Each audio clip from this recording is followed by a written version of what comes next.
Assalamualaikum warahmatullahi wabarakatuh. Kembali lagi dengan saya Jian Rahmalvia dengan NIM 2405502 dari Pendidikan Teknik Bangunan Fakultas Pendidikan Teknik dan Industri Universitas Pendidikan Indonesia. Baik, di sini saya akan sedikit menjelaskan apa itu teodolit. Apa itu teodolit gitu. Dan bagian-bagiannya. Jadi di sini ada gambar teodolitnya. Mohon maaf, enggak yang begitu HD gitu ya.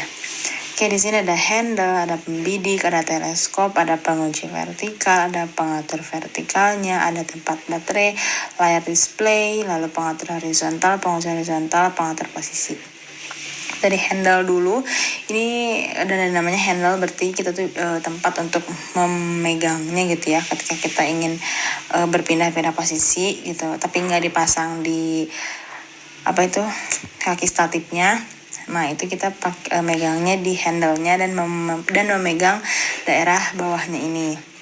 Lalu di sini ada pembidik. Nah, teman-teman, sebelum misalkan kita mau membidik satu titik gitu ya, daripada kita langsung melihatnya ke teleskop ini gitu, kita bisa membidiknya menggunakan yang pembidik ini. Biasanya itu bisa berbentuk persegi atau segitiga yang saya tahu ya.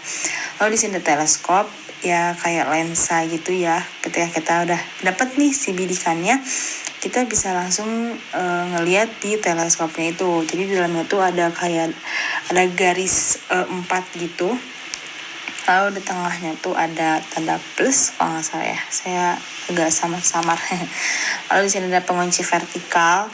Jadi ini ini pengunci vertikal. Jadi ketika teman-teman udah menentukan nih, jadi ini tuh bisa digerakkan secara vertikal atau naik turun gitu.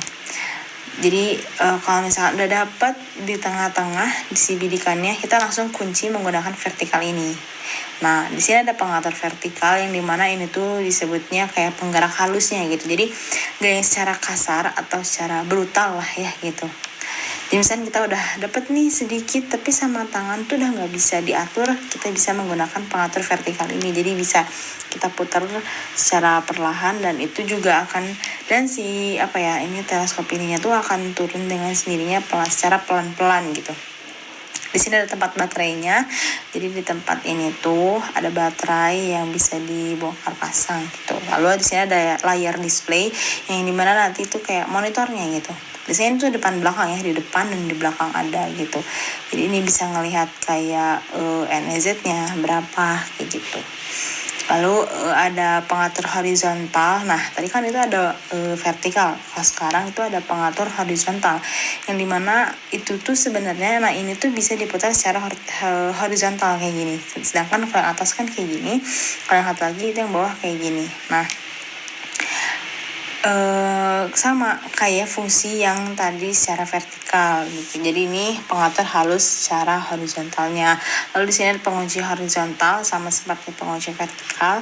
Ketika kita udah dapat sesuai titiknya gitu, kita langsung cepat-cepat kunci supaya tidak bisa berubah-ubah lagi. Lalu di sini ada pengatur posisi atau yang disebut sebagai nipo mungkin ya. Jadi di sini tuh di dalam jadi di dalamnya tuh ada kayak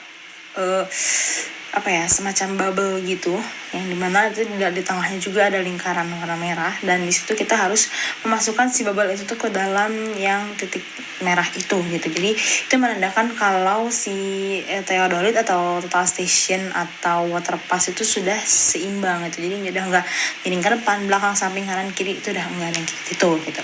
Dan di situ ada yang namanya kaki kiap kalau nggak salah. Nah, itu kita buat mengatur juga sama posisinya. Jadi kalau misalkan dari kaki statiknya itu udah nggak bisa diatur, kita bisa menggunakan pakai kaki kiapnya gitu, supaya si niponya itu bisa berada di tengah-tengah. Kita pokoknya sebelum kita memulai atau menggunakan theodolit, water pass, dan total station, itu harus menentukan niponya dulu sudah di tengah atau belum, seperti itu.